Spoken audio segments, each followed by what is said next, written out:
নবীজি বলছে যদি কেউ ক্ষমা চাওয়ার পরে কোনো কেউ যদি ক্ষমা না করে, সেজন্য আমি নবীর সুপারিশ আশা না করে। খুব মারাত্মক কথা কিন্তু।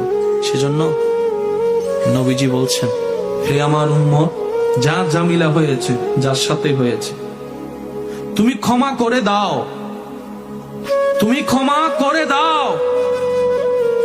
সে ক্ষমা চাক না চাক, তুমি মাফ করে দাও। তুমি যদি মাফ করলে তোমার ইজ্জতের কমতি হয়, আমি মুস্তাফা থেকে হাসরের ময়দানে তোমার ইজ্জত বুঝে নিও।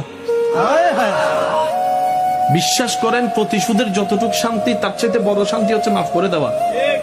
আমাকেও বলার দরকার নাই, কাউকে শোনানোর দরকার নাই। আপনার জীবনের সবচেয়ে বড় শত্রু যে ইনডোর হোক, আউটডোর হোক, ঘরের হোক, বাহির হোক, যার সাথে আপনার বনেও না, যার সাথে চেহারা দেখতে ইচ্ছে করে না, এরকম কেউ থাকলে শুধু মনে মনে আমার দিকে তাকাই হলো কথাটা রাখার জন্য, শুধু মনে মনে বলেন, যা তোর মাফ করে দিলাম। দেখবেন আপনার মনে এটা কেমন যেন একটা শান্তি লাগা শুরু করবে। বিশ্বাস করেন ভাই, রাগ, হিংসা, অহংকার এগুলো শয়তানের জিনিস। এগুলা নিয়ে কেউ শান্তিতে থাকতে পারে নাই। হারালেই জিতা যায় না, হারালেই।